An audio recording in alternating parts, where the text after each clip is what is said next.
Welcome back YouTubers to my channel. Basically, as you're fully aware, I'm doing the addiction series of the drug-free series, breaking the habit, or whatever you want to address this as I hope that while you've been watching these are enlightenment and encouragement for you all. Just to bear in mind that I'm not trying to tear anyone down while I'm sharing these pieces. I just want to create this as a pre-warning and educational tool for teens and the like, so that we can be prepared to know the ins and outs of who is using and who's not, basically, so that we can't be fooled all the time. Because as we know that alcohol and drugs, especially as I said before, that it's becoming a problem in most countries, especially in New Zealand, and I just want to address these issues that I'm full in my heart to address, basically, and hopefully that, you know, you guys will understand better and also gain knowledge and know-how, so that hopefully that when you get to know me more, that even though I may be knowledgeable in that I won't come across as aggressive or what have you, because if I do sound aggressive in some parts, I humbly apologise, even though, like, it does frustrate me to the core of what I see and have experienced for myself and others around me, sort of thing. And I'm just speaking some parts right now based on experience, and just to share what I've seen in my life so far, basically, so that hopefully 9 times out of 10 no one will make the same mistake that I've seen of certain people along the way, be it my friends, co-workers, or whoever that, you know, has been using, or whatever topics that has been on my heart to share with you all. So, in all further ado, this one's called 6 Things You Can Do to Send Your Monsters Packing. Identifying your monsters is one thing, but keeping it out of the way is another.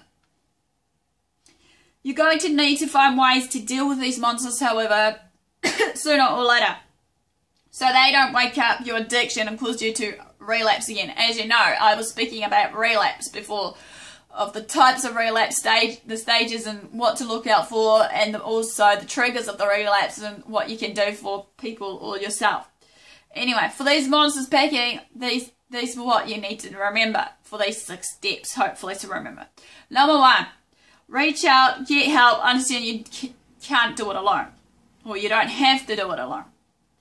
You don't have to do it on your own or not go alone, nor should you. Don't feel that you have to always be the strong one or know what to do in all everyday situations that comes your way. It's okay to ask for help. It's okay to take your guard down now and again, saying this is too much for me, enough is enough, I want to change, I want to basically not use, I don't want to hurt anybody anymore, whatever the reasons, you know, of what caused you to be using or addicted to that chemical or alcohol deficiency that we come across, you know. Always protect your goal for sobriety and recovery, however, from chemical dependency. Number 2, avoid temptation. Yes, I hear you guys thinking that this is easy said than done, Karen. How can we go about it? You know, I know for a fact that sometimes that we get into the wrong crowd. We basically think it's cool and hip just to be someone who we're not, putting on the fake imagery of who we are. What I've noticed now and again, we need to realise that we have to just be ourselves and basically, hopefully, be true to ourselves as well as to others. Even though I know in some days and age now, many people may think this is impossible because, you know, you lose friends along the way. Well, I hear this all the time, you know, how can you be real if you lose friends along the way? Well, they weren't your real friends in the first place. I'm sure that there's some real genuine people out there that will seek the goodness of your heart, of who and what you are as a person, regardless what it may be. When at all possible, avoid dealing with the craving or the triggers altogether of these addictions or your cravings of this temptation-wise that you want to use alcohol or whatnot. If it never comes up, you don't have to cope with it. What I mean here is, as I said before, in the 4 stages or 4 triggers that causes them and how to avoid them is 1, just avoid places or people around you that is using, to avoid that temptation, even though, like I said, even if it means goodbye to those people, as well as hopefully goodbye to the addiction along the way. 2 is, in this case, hang around friends who don't drink or use, because obviously they'll keep you on the straight and narrow. 3, don't hang around friends who use or drink. 4, steer clear of painful or stressful situations that can lead you to drinking or using. Number 3 for your, what you call it, monsters picking is manage your thoughts. Number 1, remember all the trouble using drugs and alcohol can cause for you and others around you, be it your loved ones, family, friends, co-workers, the like. Number 2, use the affirmations, positive self-talk to yourself, and say kind, uplifting things to and about yourself. Basically what I'm saying here is, like I've said, if you want to watch some of the Decrease series, you can do some of these, because obviously now and again we get down and out with these everyday pressures, and we think that, you know, all these doubts that's clouding in our mindsets, basically, you know, thinking we're not worth anything, we're hopeless, we're helpless, we're just nothing to anybody. The light, it breaks me to hear this, because I was one of them as well, and I still am to this day in some ways, trying to break free from the negativity and all the negative people around me, so that I can be uplifted with some positive thoughts and right people around me. Number 3, tell yourself just for today, you won't use or drink. Number 4, think of all the positive things you have gained in your recovery stage of your drinking or substance use to kick that habit, you know. Basically, meditate if you have to, you know, or basically find something that will just avoid you to be tempted to smoke or use or whatever.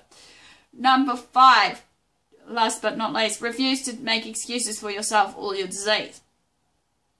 Everyone tends to make the excuse that, you know, just because others is using, you feel like you're missing out. Just because others is using, you're going to lose out. As I said, that's bollocks. We need to break free from all these myths and lies about what this alcohol and drugs is doing to us, sort of thing, or it has that effect on us. Number 4, find distressing activities. That goes to what I just said before, maybe meditation, be it whatever.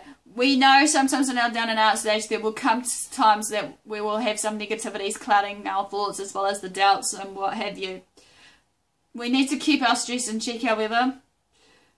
We need to be diligent in the things that we do and love that we used to do. Be it like sometimes maybe going for walks, exercising, talking to friends and family, whatever the case may be, you know, just to keep clear of those stresses. It's important to learn healthy alternative ways to cope with these everyday stresses that comes on with our relapse or the addiction that we're going through. Like we could take a walk to calm ourselves down, listen to some music that makes us feel better, take up a new hobby or leisure activity to keep us busy in those days, find a book you might love to read and start reading like crazy. Maybe take a nice hot bath, maybe, you know, with bubbles and you know, glass of champagne, and just have a candlelit, you know, bubbles sensation just to relax. Or go watch a beautiful sunset or something, or even go to the beach late at night or early hours in the morning watching the sunrise and sunset, or even just go to the beach where we can actually basically come to the point we can, you know, just watch it. Anyway, number 5, it's important to take care of our body. Okay, as we know. For that reason, we need to visit the doctors regularly, or not regularly, but when we need to know our status of our health. 2, basically, is eat regular meals at the right interval of times. 3, get enough rest and relaxation that we need. 4, make sure you get enough sleep at night. Again, that's almost similar to what I just said before. 5, drink plenty of water. Hydration is important, obviously, when in these addiction and whatever stage we're in. And last but not least, get regular exercise. Number 6 is basically the last one, which is put your thoughts into writing, which is sometimes a good thing when we have these thoughts, that we can journal write what our thoughts were, and then maybe look back on it when we break free from that addiction. Even though sometimes in our habits, or when we're down and out, even if while we're not using, it's a good thing to write things down, because obviously at the end of the day, you know, it's just a self-reflection of how we are, or what we were at the time when we were down and out, and hopefully we can see some changes that we're making along the way. So, and anywho, this basically ends of sending 6 things to send your monsters packing. Give me the likes for the support and thumbs up basically for enjoying it. Share the videos, as I said, as a learning aid tool or what have you that you feel that the master will have to for this basically. Follow me on Twitter or Facebook on AspieAnswersAll. Also subscribe if you haven't done so. And all further ado, have a good day guys, and I'll see you all soon.